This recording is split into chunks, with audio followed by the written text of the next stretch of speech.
order the Committee of the Whole for the City of Highland Park, Illinois, November 25th, 2024. Will the clerk please call the roll? Councilmember Brockman. Here. Councilmember Ross. Here. Councilmember Tapia. Present. Councilmember Littleworth. Here. Councilmember Stone. Here. Councilmember Bloomberg. Here. Mayor Rotary. Here, we have a quorum. May I have a motion to approve the minutes of the rescheduled regular meeting of the Committee of the Whole held November 18, 2024? So moved. Second. All in favor say aye. Aye. The minutes are approved. We have one item on here for scheduled business. We are talking about 2025 city-sponsored events in the Central Business District. Thank you, Mayor. Mayor. Thank you, Mayor. Good evening, everybody. Included in the agenda is a staff report pertaining to our recommendation for city-sponsored events in the downtown district. So it's my pleasure to introduce Diane Larson, who's our marketing manager. She's going to be presenting the information that we'll have this evening. Also with us as it pertains to this topic is Aaron Jason, our assistant city manager, and Amanda Bennett, our communications manager. This is a follow-up to the August Committee of the Whole meeting where we presented proposed initiatives for events in 25 as well as long-term considerations for downtown events and the locations where those events will be held. And so based on your feedback, we have put together a proposed plan for 25. So we're looking for your feedback on the events as well as the location. You'll also see on our recommendation slide that will show the financial implications of the events and the cost that it takes to undertake such endeavors. So just keep in mind that if there is an interest in additional events, we would suggest that either we replace events with something else or just look at, alternate ways, just given the fact that our budget is already complete and scheduled to be approved this evening. But we're going to provide the financial information for all the events momentarily. So with that, I'll turn it over to Diane. And I'll just share that I asked that there be a calendar of everything going on in the summer, because not just the city events, but recognizing when the Port Clinton Art Festival is, Food Truck Thursday, 4th of July, all of that, so we can kind of get a better sense of the calendar, So there is on the city's website, and Diane's going to show, so we do have a slide of all the events that the city coordinates, and then, I don't mean to steal your thunder, and then there are, as you know, there are special events that private entities can fill out a special event permit. So when we review those special event permits, we will promote that information in the e-news, because now that's city overseeing and approving that event. And if individuals go to the city's website on the public calendar, that's where all the events are listed. right? I just thought for purposes of tonight, so people who are thinking, wait, why is there nothing here, there's sidewalk sale or whatever, so, Okay. thank you. So I'm sorry, so we don't have it in calendar format, because that would be Okay. like 12 slides. Uh-huh. But you'll see in a moment all Right. of them listed. And we can certainly talk Yeah. about it. Okay, take it away, Diane. All right, Thank you. thank you. Good evening, Mayor Rotering and City Council. I am very excited to present to you our proposed lineup for 2025. We think it's going to be a great year. So as Gita mentioned, we are specifically requesting feedback on the tentative event lineup and on the budget. So also, as Gita mentioned, these are all of the events that the city coordinated in 2024. We had 23 event series. Most of these events occur annually, so they will be repeated in 2025. And several of these events actually have multiple event nights.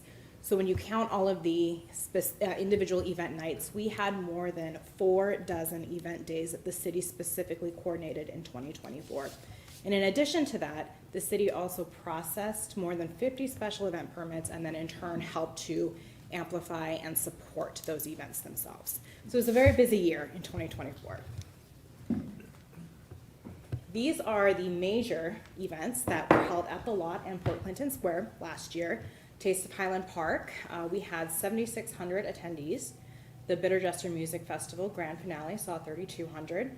Vintage Car Show, 2,100. And then when we get into decades and past decades, we can start to see the percentage of resident versus non-resident. Those numbers from Placer AI are currently pending for those first couple of events, so I should have those within the week. Decades was a huge success, 4,900 people. More than half, 60%, came from outside of Highland Park to this event. Oktoberfest, Scarecrow Fest, Stews and Brews also exceeded expectations, and the Port Clinton concerts, we averaged over 5 events. We got about 1,200 over the course of those 5 weeks. So, moving forward to 2025, these are going to be the city's major events downtown, what is replacing the lot, so to speak. So before we get started, this is the tentative footprint for events. Based on council feedback, we have moved the majority of events from the lot to Central Avenue and Port Clinton Square. So the Port Clinton concerts, we will not need to shut down the street at all. It will just be within that Port Clinton Square itself, exactly the same as it was for 2024.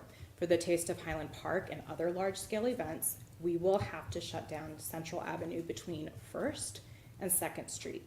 This event footprint is subject to change slightly based on where the stage is being placed. We might need to move it a little bit further into that intersection at Central and 2nd. There might be a small portion of 2nd Street south of Central that is blocked due to vendor overflow. And we also need to accommodate for event emergency access. We are working with the stage right now, stage company, to determine where the best placement for that stage is in accordance with emergency access. So we'll have a more detailed site plan as this year progresses and we get closer. So our event lineup and schedule, we have decided to do a hybrid approach to events, meaning we are doing 2 large-scale bookend events, 1 mid-season large-scale event, and the rest of the season is going to be filled with smaller scale events. So first, we're bringing back the Taste of Highland Park. That is going to take place on Central Avenue between 1st Street and 2nd Street. It'll be held on its usual 3rd Friday and Saturday in June, which is June 20th and June 21st. Mid-season, we're bringing the Vintage Car Show back. Now, because of the size requirements for that event, we cannot hold it on Central Avenue. It's just not big enough. We have to do that event at the lot. Stews and Brews is the final bookend event, and that will also take place on Central Avenue between 1st Street and 2nd Street, and that will be held on Saturday, October 11th. The Port Clinton concerts were a big success. We got a lot of great feedback this year on those concerts.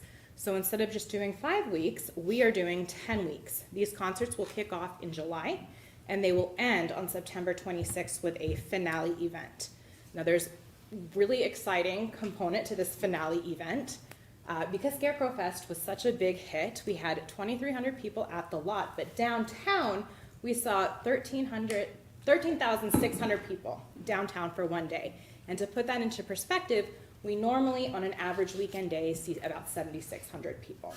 So because that was so successful, we want to bring that back, and we plan to kick off another week-long Scarecrow Trail with the finale on September 26th for the Port Clinton concerts. We'll also bring back the giant scarecrow puppets like we had at the lot, entertainers like Ben Tater, who are very popular here locally, to bring in some of those local families.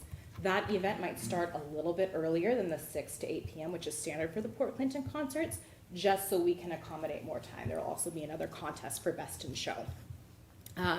The only 2 weekends we are not doing a concert will be the weekend of the sidewalk sale in July, and we are not doing one the weekend of the Port Clinton Art Fest, just so there's no conflict there. And then lastly, we are considering a possible new holiday event. So this would kick off the holiday lighting on November 22nd, 2025. So similar to this year, we would light the holiday tree and the menorah, have Santa, Hanukkah Harry, or Hanukkah Harriet, depending on who's available, carolers, business participation if available. But we would include a holiday trail throughout downtown Highland Park, similar to that Scarecrow Trail.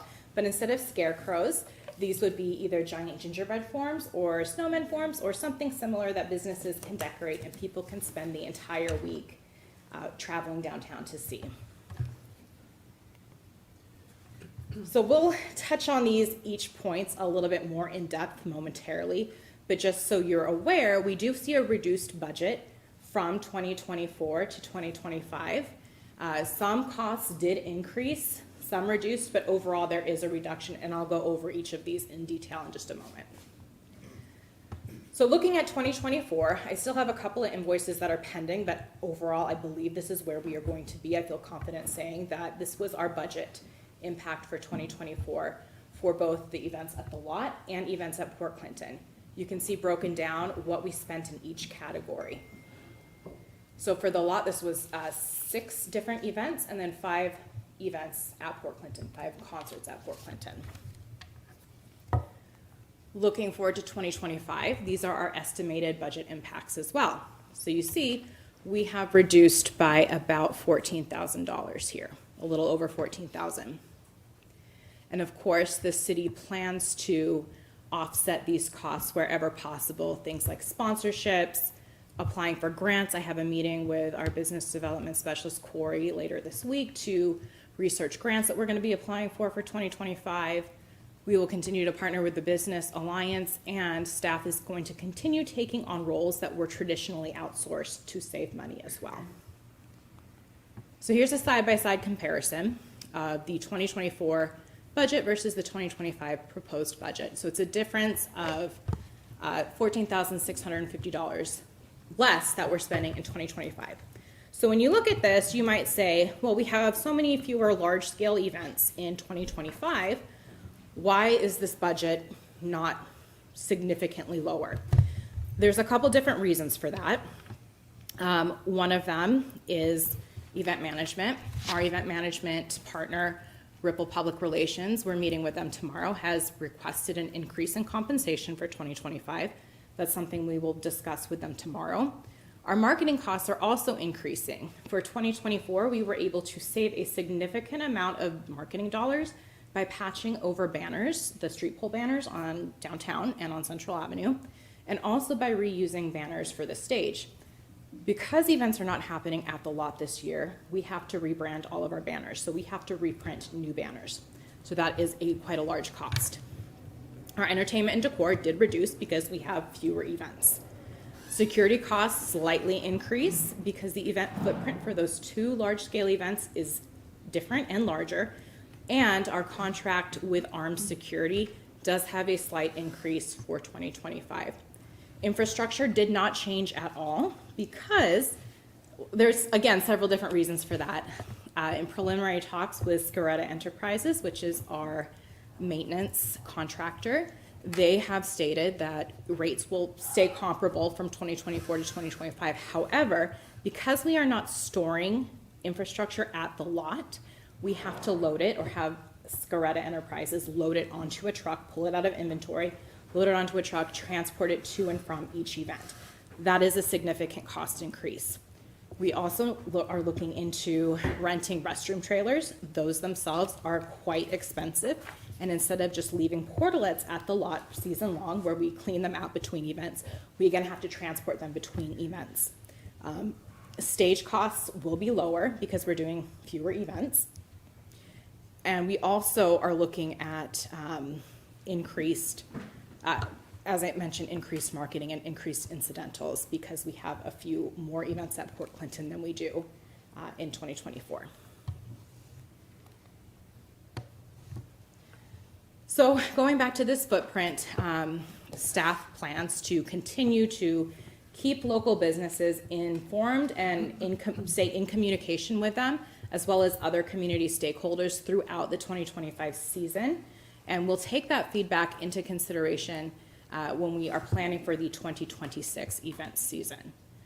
So those stakeholders include obviously businesses, vendors, the public, council, and specifically Port Clinton Associates.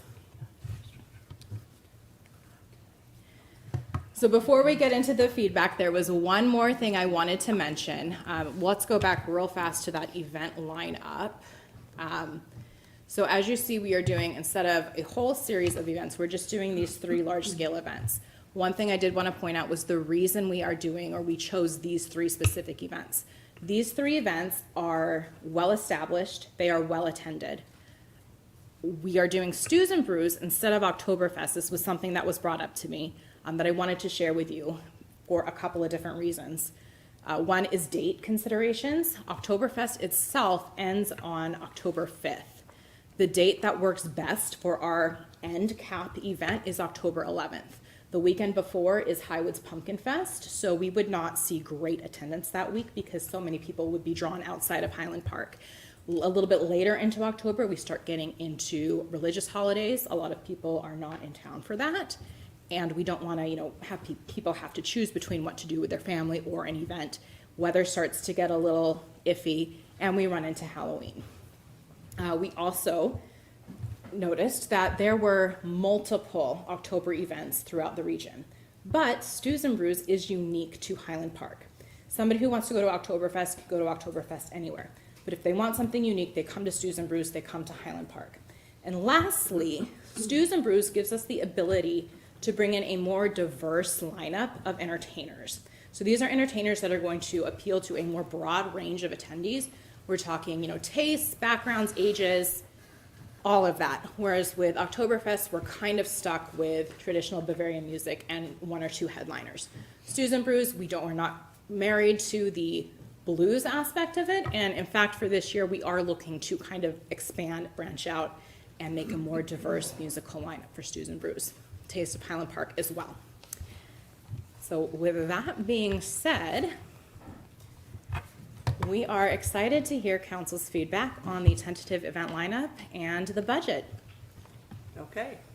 I have a couple of statements, and then I see people's arms are going up, so we'll do that. Okay, so we have Taste of Highland Park, we have Independence Day, we have vintage cars, we have the sidewalk sale, we have Port Clinton Art Festival, and we have music every Friday, right, at Port Yes. Clinton.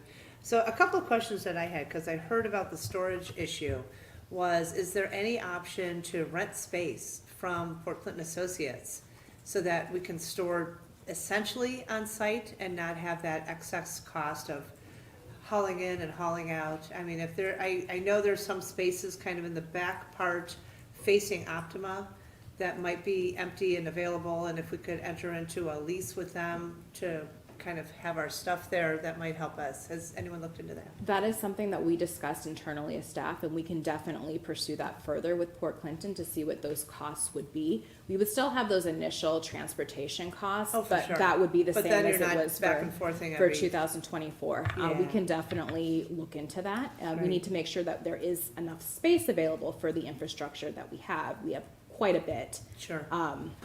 And then also we would want to make sure that Port Clinton is amenable to whatever lease that, we Right. We just do need to be careful and just really think of it as a temporary space because storage is not permitted by zoning. So we just don't want to open up, create like other people saying, oh, I'd like to, rent a space for storage as well. It's like deja vu all over again. But as, Okay. but as noted, the plan would be then after the season, kind of do an evaluation of all the programs.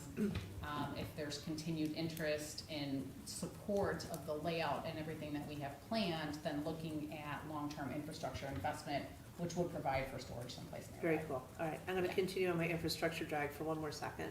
And that is, again, back to the potential public-private partnership with Port Clinton and creating a bathroom, a public bathroom, again, in that area, specifically to anybody shopping 9 till 9, whatever. I just think that's a common issue in a lot of towns. If you're trying to create a destination, you gotta give people the chance to go to the bathroom, and obviously it's not the Pancake House and Dairy Queen's problem to be the public bathroom for Port Clinton. So that's another question, I know I've raised that to you guys, that I'd love to know sort of what that cost is, what that lease would look like, and if that's even feasible. Recognizing that for bigger events, obviously we need to bring in more capacity, but I think for day-to-day, and I'll just share with this group, a few weeks ago, I was a participant in the Mayor's Institute for City Design, and I brought them this question, lot versus Port Clinton. That was my project.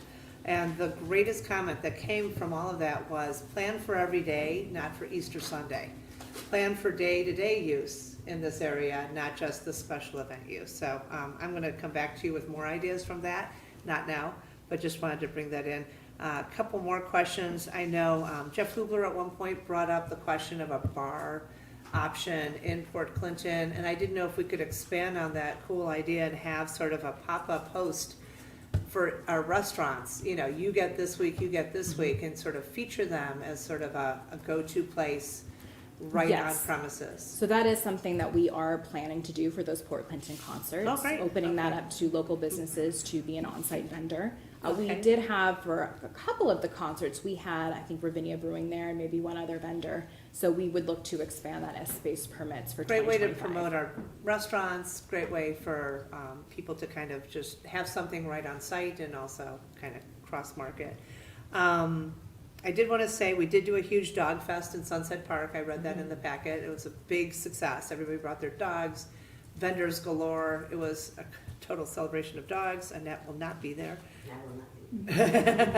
And then I was wondering if we can add in 1 or 2 outdoor movies, either here on the front lawn or over in Port Clinton. And Gita mentioned that the Park District does those as well, and so maybe we could coordinate with them. But I think to get them sort of back again to the Central Business District, to have something fun. Obviously, we have a movie theater, but maybe on a night that it's dark, or, have something that's more family-friendly, whatever the case may be. That is something we can certainly look into, maybe doing maybe on the finale night for the Port Clinton concerts, we can incorporate a movie, weather permitting, of course. Yeah. But that is something staff can definitely research and see about incorporating. Because I know also Ravinia does 2 movies a season under the stars, and people just go bananas. I mean, it's so much fun. So much fun. Good memories. Okay. Yumi, you are next. I get to go first this time. I gotcha. Okay. I was last time.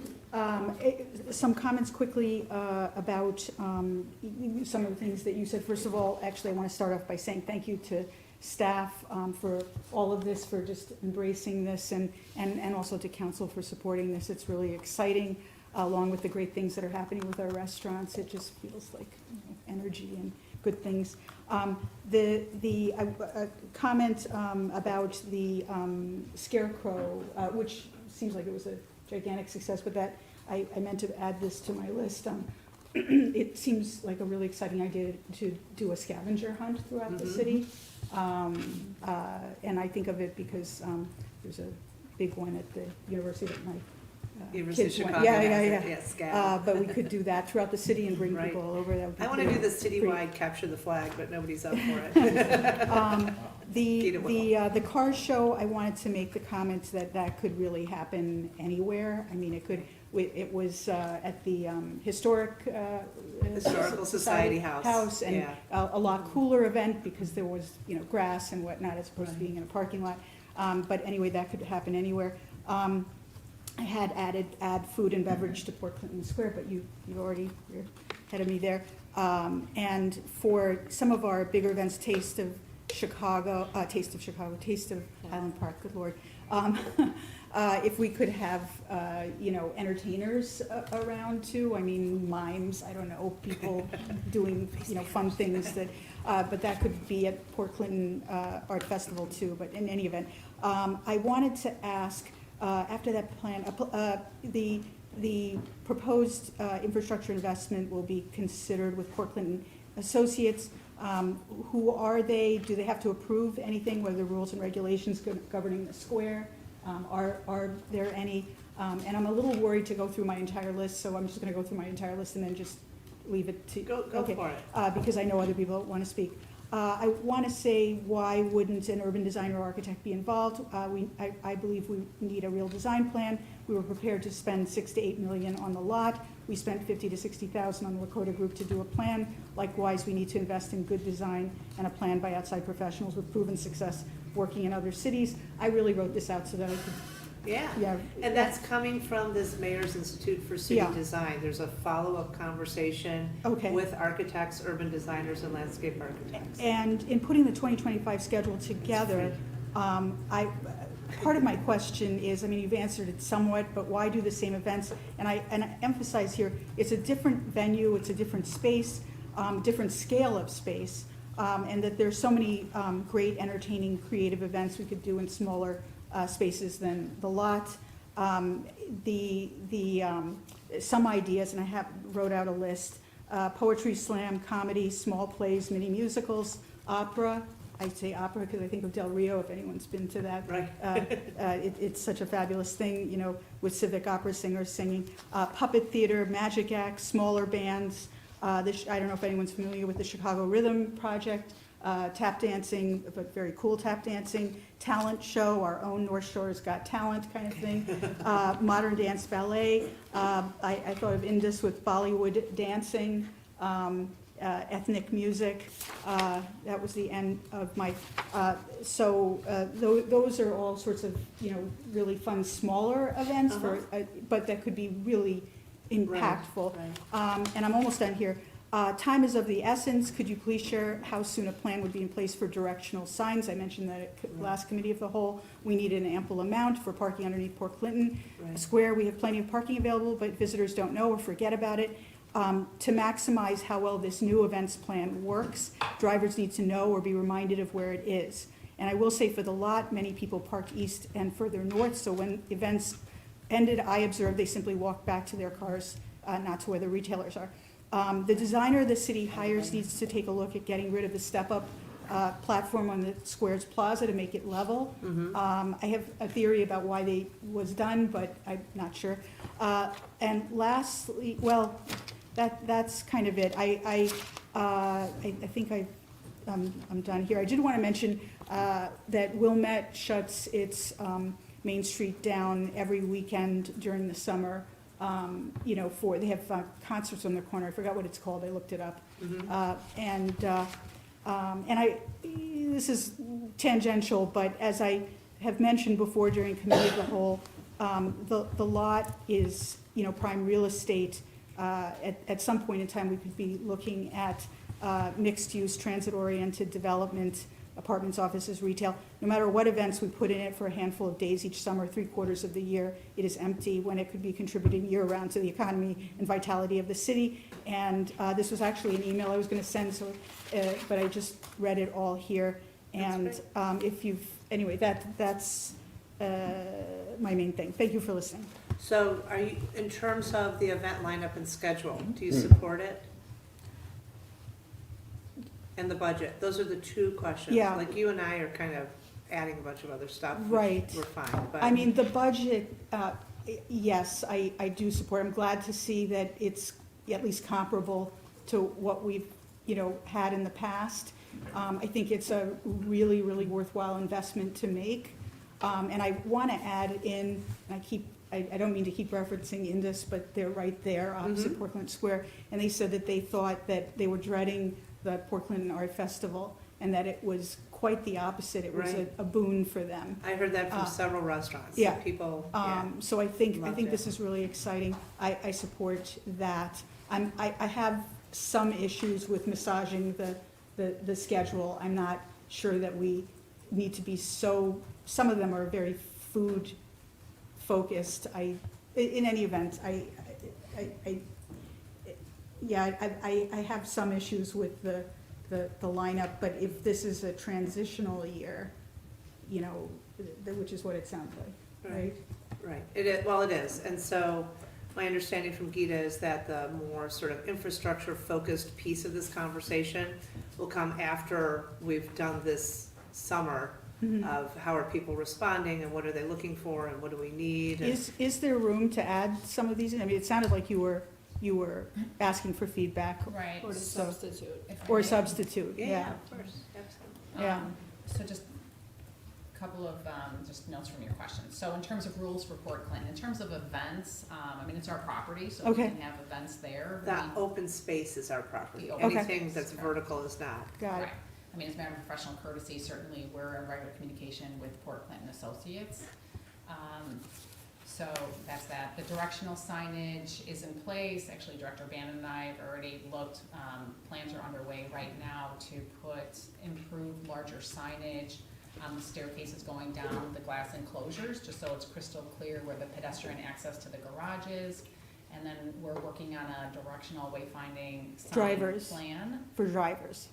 For drivers, the second aspect is for drivers, but the installation is going to be in the early spring, so, but we're working on that plan right now.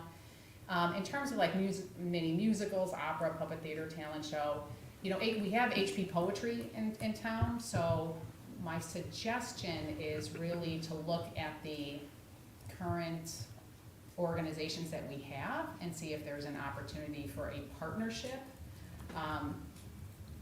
Only because right now, to try to build like a mini musical would be extremely difficult. I mean, it takes months to get these kind of off the ground and get them into place. And then you've got the But variability. we've got like theater companies, and so maybe, we partner Theater with a theater companies. company. Theater and would we be say, great. You do Right. what you do, and you Theater- can use our Yeah. space. We have. I mean, even just yeah. having those two singers Right. at the Absolutely. holiday event Yeah, was such a spark. yeah, it was changed it, unbelievable. it absolutely It changed. did, So- it did. Similar to 2024, when we brought in Uptown Music Theater and Soul to Soul at several events, we are planning to incorporate even more arts groups into 2025. We are planning to reach out to the Ave Maria Dance Ministry, to the Art Center again, Soul to Soul again, as well as the HP Players and Uptown Music Theater. And we can certainly reach out to the other poetry groups and other arts groups in town to make sure that they are represented and incorporated into the events. So our suggestion is to use our existing partnerships and encourage them Sure. to come to it, rather than the city Creative. trying to coordinate, a puppet show or a musical or something like that. Sure, I mean, I do think we have a lot of talent in town but it would be really exciting to see them, be exciting to see a dance performance in Mhm. Port Clinton Square, Yeah. Cool. All right, thank you. Annette, and then Andres, and then Kim?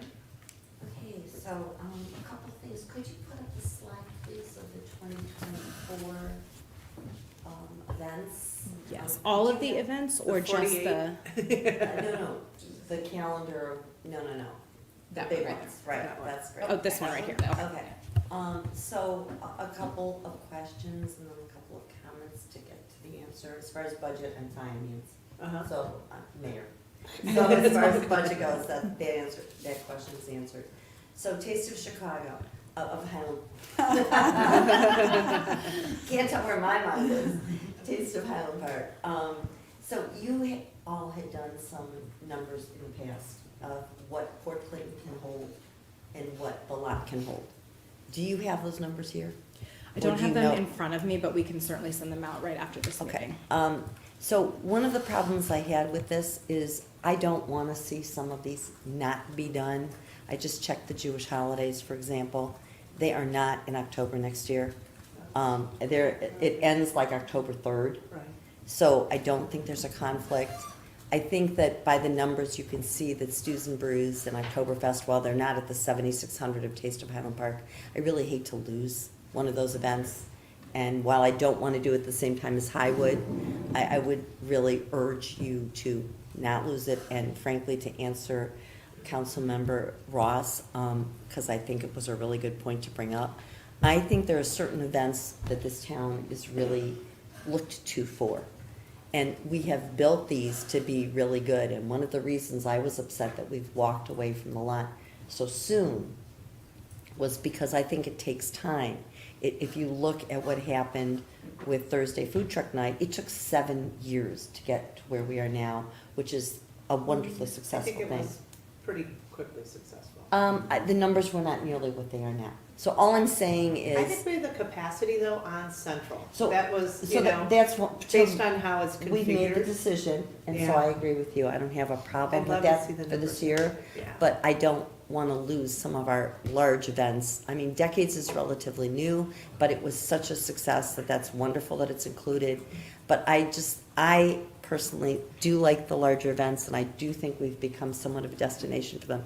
So my one point would be, I don't want to lose that. So that's one issue. The second thing, Wait, and the so reason. clarify that. So you want to keep Oktoberfest and the Stews and Brews? Correct. Okay. Correct. Thanks, I just wanted to So, make sure I understood. no, thank you very much for the clarification if that didn't come through. A second thing I'd like to know is with regard to closing Central.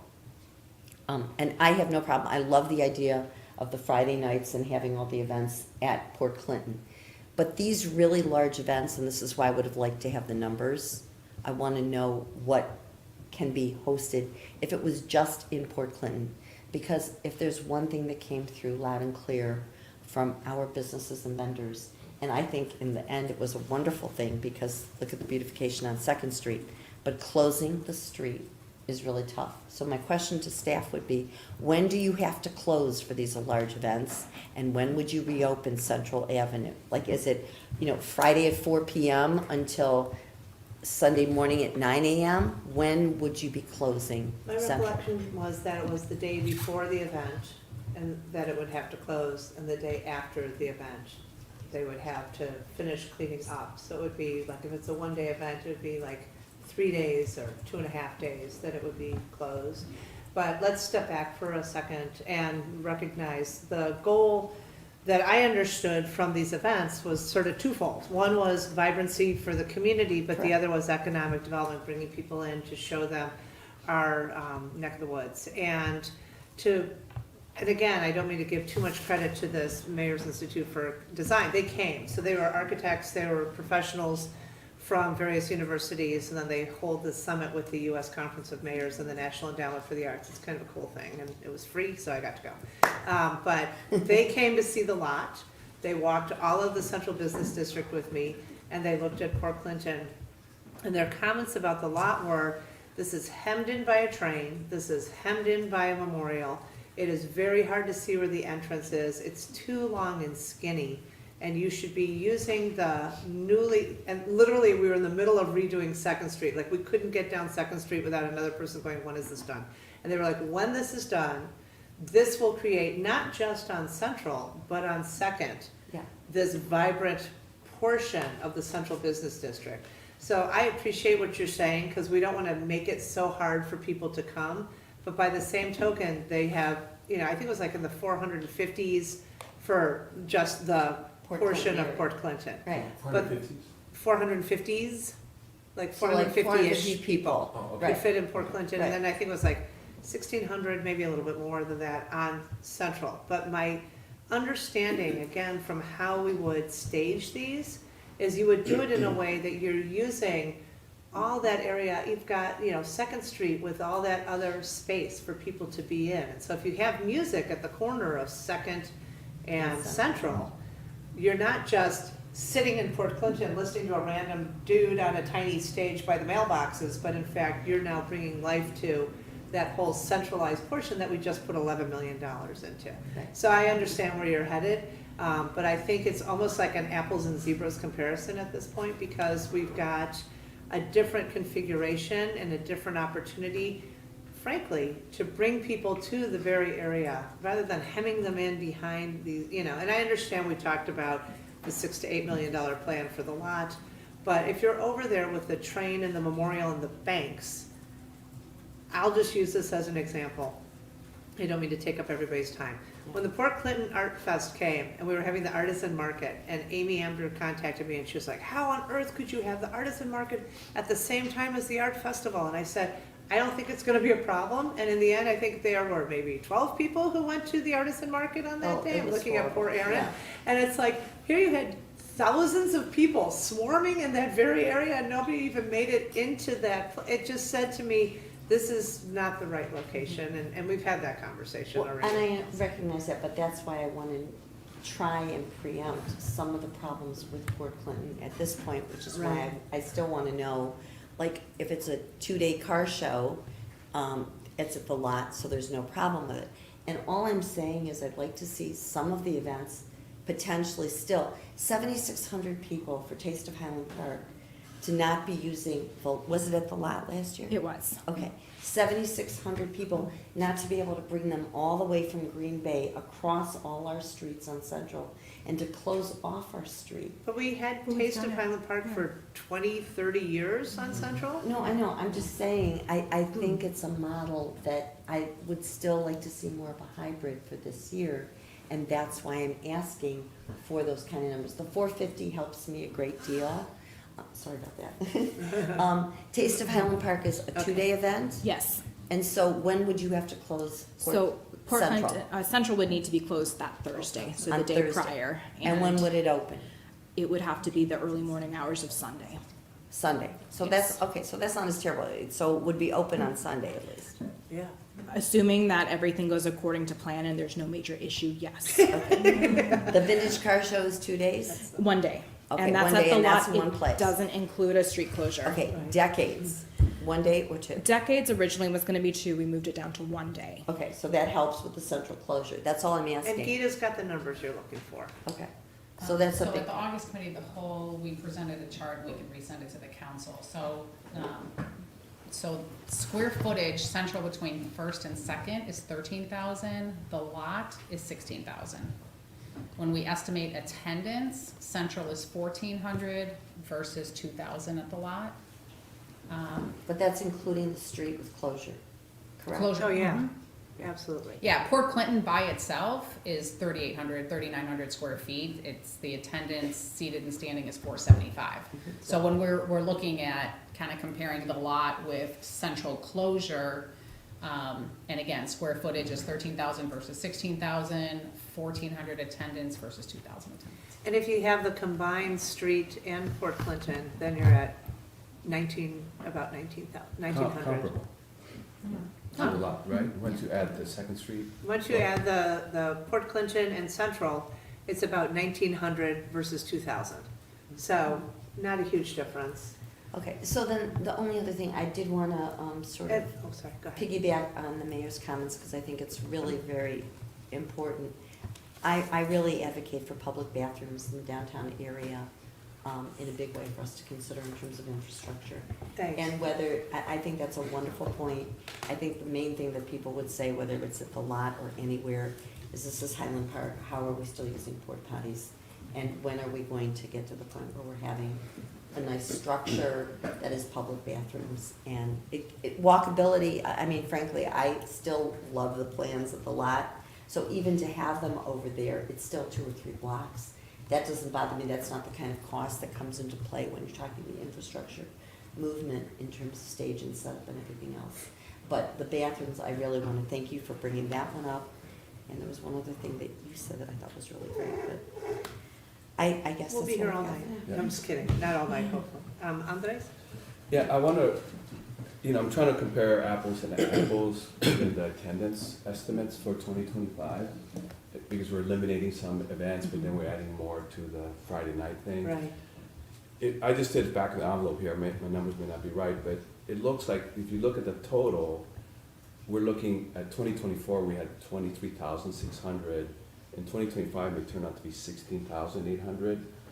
So I'm questioning why we're coming out with programming that is gonna bring fewer people when the idea is to bring more people.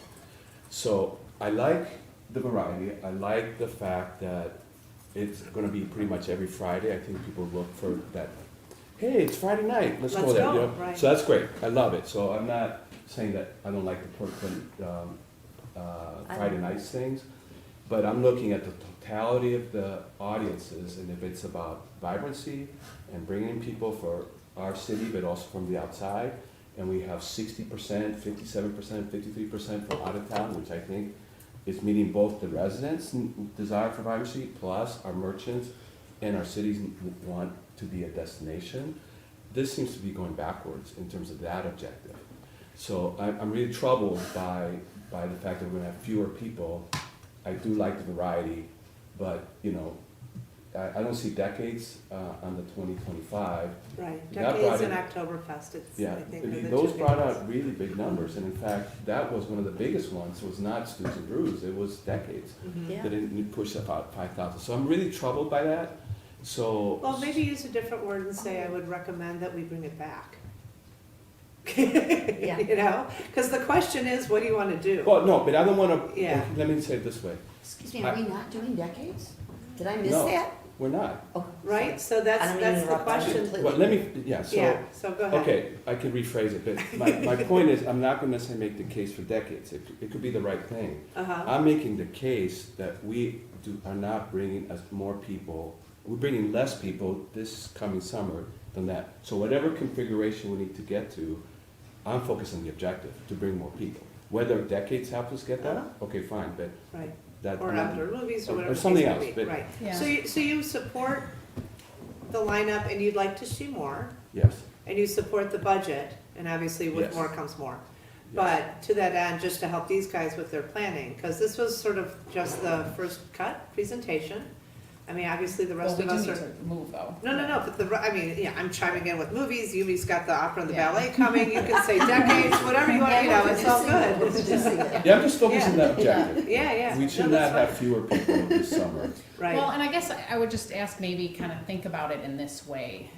Just because you're doing less events doesn't mean you're automatically doing less people. Because, for example, if you're doing a 2-day taste, And if me and my friends know that the taste is only gonna be one day, we're gonna go on that one day. Or you'll miss it. Right, or you're gonna miss it. You may capture So- more people. I'm just going off your numbers. Yeah, you're going off the numbers, exactly, but we're making an assumption that, yeah, that people are, like, we also could be dividing people, whereas now we're gonna maximize people if we take a 2-day event to 1 day. Okay, well, that's my So- concern, right? You wanna make Yeah. sure that we're not going backwards in terms of people, Exactly. and you love big events, and you're happy with the And I budget. like the small events too. Okay. I like the variety. Okay, So I like the mix that you have. I like the fact that you mentioned that you want to have more diverse entertainment, you know, and I think there's some really good ideas around the table about how to get that. And so I look forward to seeing what kind of ideas you come with that. So that's the one key point there I had. The other is, you know, we're trying to get people to use the parking lot. And I know that there have been conversations about making it brighter and cleaner and less scary. Some of those, you know, stairwells, are we gonna achieve that by this coming summer? So part of it is our responsibility, part of it is Port Clinton Associates. So some minor maintenance is planned, but no, we do not have in the budget, full painting, renovation. I mean, that's a very expensive endeavor, so it's not in the 25 budget. but you do the steam cleaner, and you do have more cleaning, like I saw a guy out there Yeah, on I mean, Sunday. that, of course, yeah, the cleaning we're definitely gonna do, but in terms of scraping paint, repainting, changing lights, you know, doing that. So if you see a leaking underground These garage, guys which get you an email see, from me pretty we much do, every we Sunday. do address that. I mean, we're addressing the maintenance things, but the Right. full, let's make it sparkly and clean and repainting and fix it all is not in the budget. But I think to Yumi's point, having the signs is critical. Yeah. Absolutely, Yeah. that we're gonna It'd do. be nice to have nice signs to a nice place.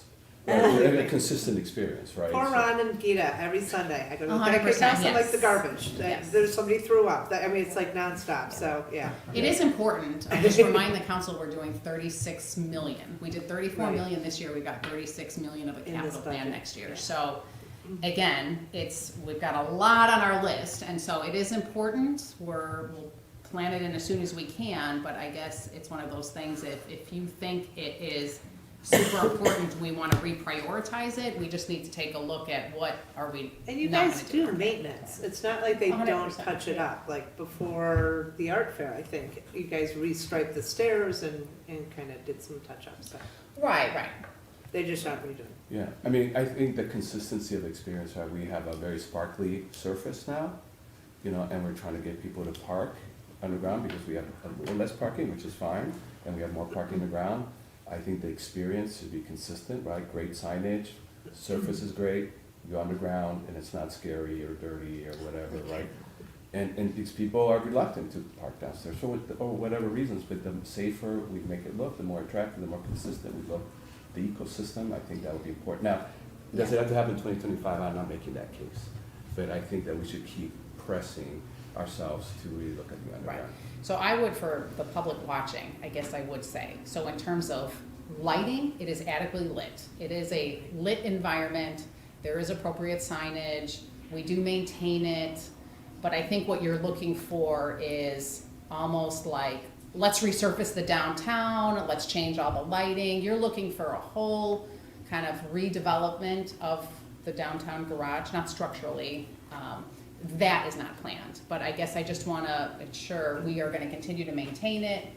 We make sure it's bright, we make sure it's well signed. Yeah. That'll definitely be done, Okay.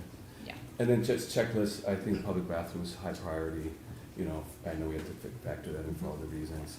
And I think the one thing that concerned me, and I think your presentation about, there's some things that you're gonna have the staff do that used to be outsourced, and that brings the cost down, but I'm worried about staff taking on more. Aren't you worried about that? Every day I worry about that. Right, I mean, it's like, I mean, you talk about how you're overloaded already. Right. And you're barely, but now you're talking about taking on more. Can I address Yeah, that? sure. And I'd like to address two things. For that particular point, this is something we looked at with our contracts that we have, our existing contracts, and what is staff already doing to help supplement what is coming out of our contracts. And we feel we are doing a stronger job in some areas of those contracts, that we'd rather drop that piece of the contract, retain a little bit, like put those dollars towards other functions we'd like them to do and take things in-house that we're already doing that we can do even better. If we're in full driver's seat mode for that. And then if it's okay, Mayor, I'd just like to address You bet. Councilmember Tapio's first point, but I think it was kind of said by Councilmembers Ross and Littler as well. In terms of taking down some of the larger events to the smaller, I think there's a great case to be said for the Friday night concerts, growing over time over some of the larger ones. Even though I understand by the numbers, right, at first it seems lower. There's a couple different factors. Just like food trucks, I think when you're known to be Friday night concerts, you grow that. Remember coming into this, they start in July for us, but you'll have Bitter Jester on the June Friday nights. So you just have consistency through the season.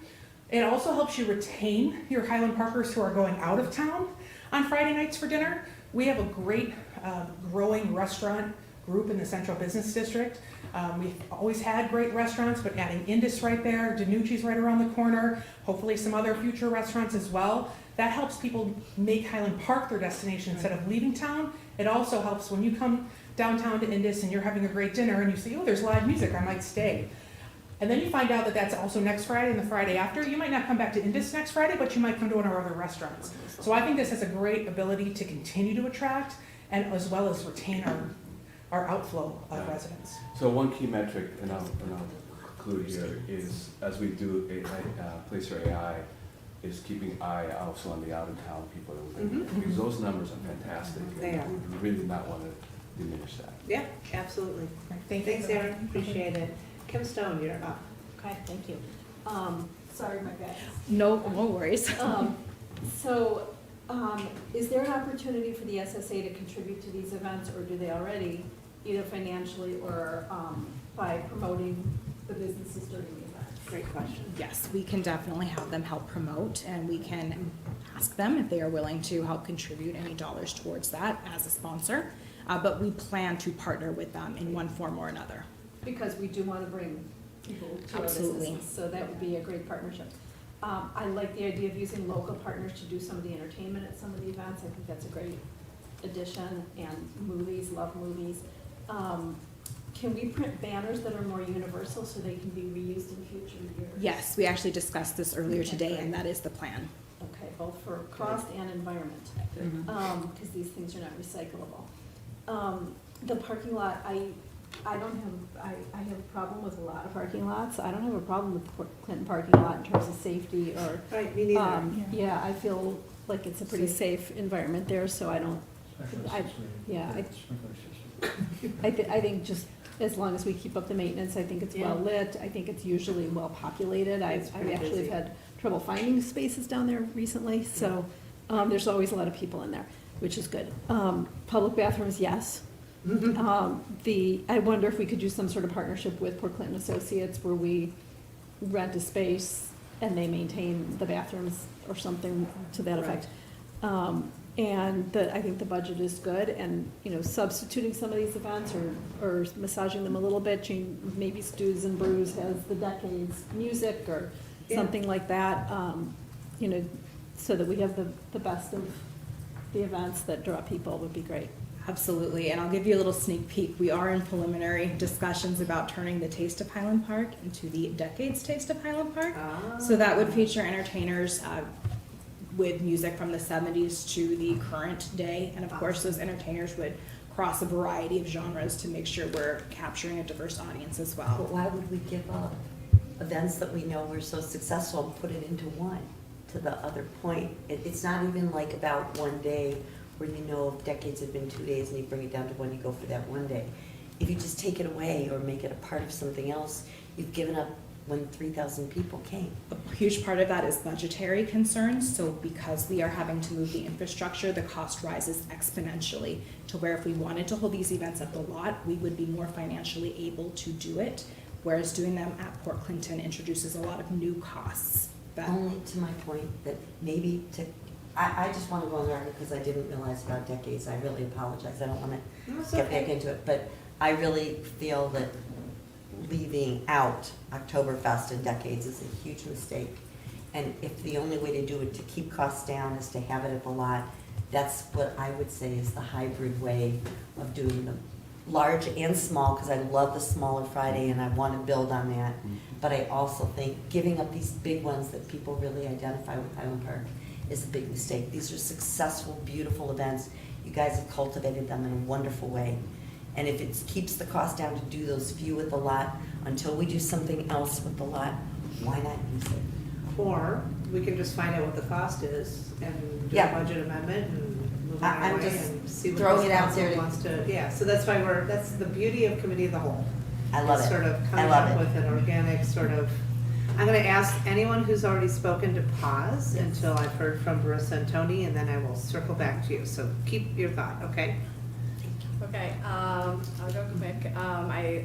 I love that it's a hybrid approach. I think the budget to me seems great. I do agree that some of these other events, maybe there's a way we could add them back in. And then also, I know Scarecrow Fest you mentioned, but that was like very kid-friendly. I know a lot of, people, families that did go out. So I'm looking at also if there's more like a kid-friendly or kid festival type of event we could kind of throw in, or with the movies, or, make it so. Well, like having Port Clinton be the kids center during the Art Fest was Yeah. awesome. Yes, I that mean, was they great, were, yes. I think there were kids planning to live there. It was pretty great. Yes, and then also with the infrastructure, I know that's a different conversation, but not only with the bathrooms, but also maybe looking into some type of, play space, urban playground for the kids, Right. in the future. I think that would be great, or like games, or just to make it also, even on a Friday night concert, the kids could play while the parents are listening. I said to Gita, the saddest thing I saw from the holiday lighting was the kids running up and down the ramp, and that was their play Right, space. yeah, And I was like, oh my that's- God.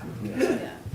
But overall, I think this looks like a great schedule. And then one last question I had was, I know we mentioned closing Central and part of Second, but do we ever look, and I remember years and years ago for Taste, it would also go on the other side of the train tracks where those restaurants, like that draws attention to where Country Kitchen is and Sugar Coated, and bring it down further too, as well. So, Great points. yeah, so that's. So you're a yes, I'm but, a yes. and more. Yes and more, Okay. and thank you. Thank That's a good presentation. Thank you for the Yes, thank you. yeah. Tony? So, to me, the single most important element about this is it's in downtown Highland Park.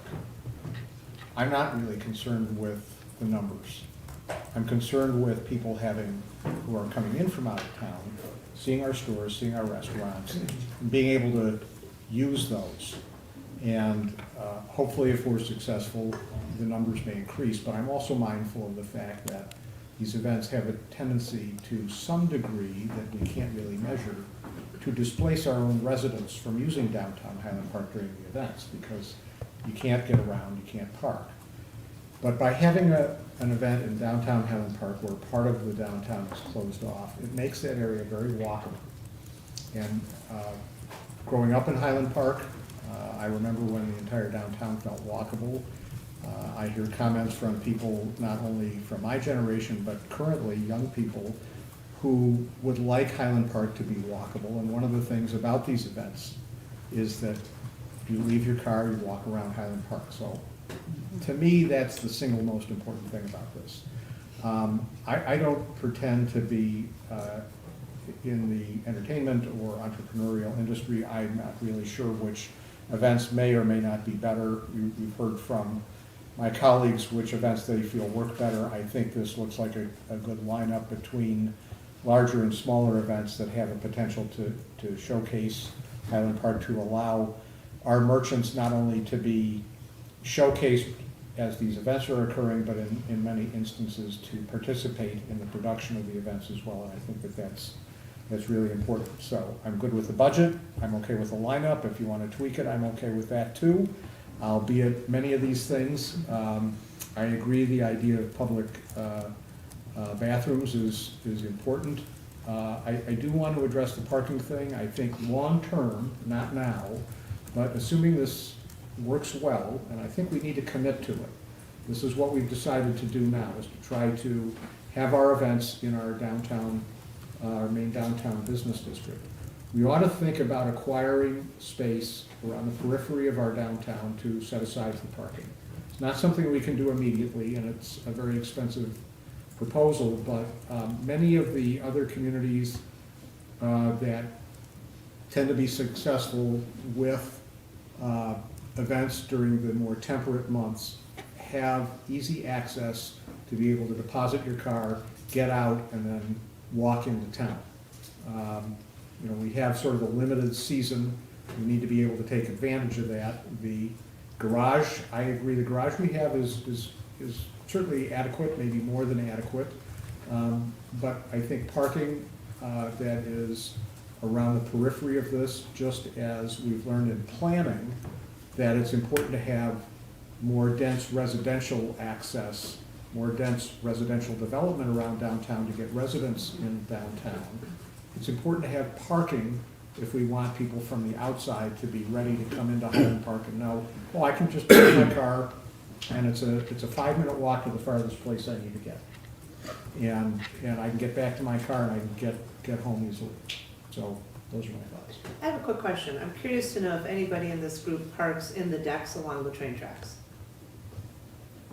Okay.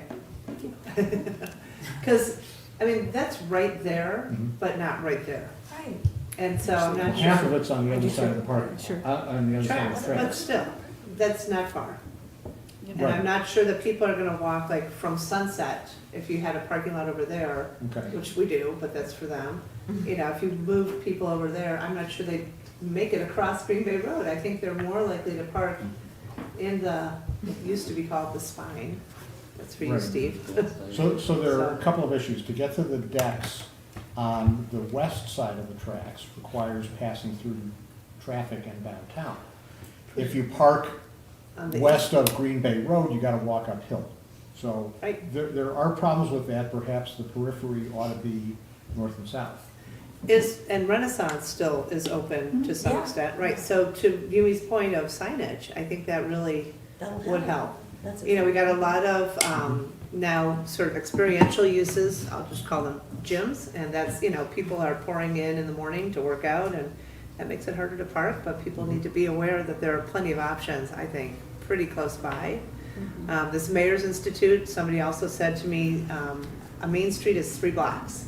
People will not walk more than 3 blocks, for the most part, so you need to kind of have that as your standard. Yumi, you were next, and then Kim, you had your hand up again. Just Yep. sort of, I guess, adding that, you know, the numbers by themselves mean more to me if they have, you know, impact. And I you know, I think that, you know, with this plan, there's more opportunity for impact. And especially as the mayor pointed out with the Second Street renovation, I mean, the adjacency is so, you know, important there. And I like the mayor's suggestion that I'd definitely be open to adding Oktoberfest and, you know, to the budget if we were willing to consider that. And to Erin's point, I hear people say that they used to love to, you know, stroll in the, you know, by Port Clinton Square and in the central business district on a Friday night. And I feel like we're giving that back to people. I've heard that comment a number of times. So it's not a huge amount to add, just that. Thank little you. nuance. Kim? I think there's a balance, so I think we did this in part because with COVID and with some businesses closing with COVID, there wasn't as much going on, there wasn't as much vibrancy and there wasn't as much happening, and now there is. So we can decrease this a little bit, and the businesses that are in town now will pick up the slack. There's movie theaters back, there's more restaurants around, so there are more things to do in town. And so I don't think we necessarily need to have that many large events, because I think there's just more vibrancy happening. And hopefully that'll continue. Yeah. Yeah, I just want to put a plug in, maybe not for this year, but I think we should be thinking also about things that the residents can participate in, be part of it. You know, one idea that's been thrown out that I think we should be thinking about is like a barbecue fest. You know, imagine whether it's here. So a city contest. City contest, right? Okay. And then the residents are providing entertainment through their cooking, right? And that could be really fun, because we're providing a lot of great stuff and people come to it. but I'd like to see an activation of the residents themselves where they're doing something. I mean, barbecue fest could be an idea, it could be something else, right? But something that really gets Yeah. residents involved. Perfect, great. Annette? I actually think I would, bathrooms, yes, parking, Tony, I hear what you're saying, but I think that, there's one thing the lot showed us, it's that we still do have adequate parking. And I'd like to take the next year or two for the council to look and see what the additional restaurants, the additional entertainment, the festivities have, and then we see whether in fact we need the parking. That is not somewhere I would want to see a large investment at this point, especially because we do have parking from the trains and whatnot, and walking on the east side or the west side, I don't think is that far. I like this hybrid way. I'm happy to make Port Clinton our Friday night home, the same way it was becoming a Thursday night, almost like a food truck thing at the lot. But if it's gonna be a Friday night home at Port Clinton, I love it. But I still think we need a balance of events. And to really grow this town, we still need outside influences. So I would like to make sure that I'm on the record as saying that these three are great, but I think in addition, we need the other two, that being Oktoberfest and the Decades thing. And to lose that, irrespective of where we put it, but I think it should be at the lot, would be great if that keeps costs down. I just think it's really important to brand ourselves. We've begun to do that in a really successful way, and I don't want to lose that portion of it, but I still put in the biggest plug for the bathrooms. Okay, bathrooms. So we will, we'll find out what the costs are, and we can certainly see if there's room to adjust things, and absolutely. I'm in that same place. I think we made a commitment to having them on Central Street and in Port Clinton, because that's what we were trying to figure out. We're moving forward, we're getting the operations figured out in terms of loading in, loading out, banners, the whole 9 yards. That to me is how you figure out if this is working or not. I'm gonna ask you to finish up in like 2 minutes so that we can go grab dinner, if that's okay. Simply that, in saying that, you know, I support Oktoberfest, it, in my view, it would, I mean, I feel like we have to go all in on the plan. If we can do it in a way that, you know, we spend a little more money and do it in the Port Clinton area, that's great. But I think we need, I personally feel, I'll push back on the idea that we put it back at the lot. I think we've taken an approach. The other piece, I want to bolster a little bit what Councilmember Druckman was talking about with the youth, families, that we not lose sight of that. And I think about the fabulous energy the other night with the tree lighting and all those families there. It was amazing. And to try to figure out how to do more youth-oriented and family-oriented Absolutely events. agree, absolutely agree. Great, okay. So plenty to ponder. Absolutely. And thank you again for a great presentation. Yes, I ma'am. just want to make sure we're all on the same page. So we are going to move forward with all of this as presented, and then we're going to follow up on some additional requests that you all had. The two events then. The two events and then Decades in everything else as well. So we'll follow up and provide a report to the council, and then certainly we can come back to committee of the whole. That'd be great. Thank you. Thanks, everybody. Great conversation. I'm now seeking a motion to adjourn. So moved. Second. All in favor, say aye. Aye. Aye.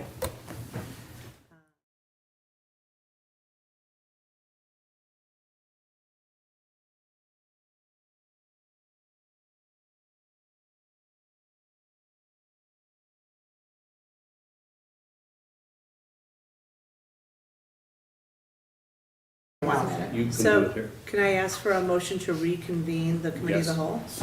Second. All those in favor say aye. Aye. Great. And so I now need a motion to go into close for purposes of personnel. Is that the only thing? No, we have collective bargaining, Yeah, I got a couple. collective bargaining and. Yeah. Do you want to do all the? We just don't need litigation. Don't need. Okay, so Okay, so collective motion to bargaining. go into closed session to discuss collective bargaining and appointment of an individual to public office pursuant to 5 ILCS 120/2C2 and 3. Second. Will the clerk call the vote? Councilmember Brockman. Aye. Councilmember Ross. Aye. Councilmember Chapman. Aye. Councilmember Littleworth. Aye. Councilmember Stone. Aye. Councilmember Bloomberg. Aye. Mayor Rivera. Aye. Unanimous, so we will go to close.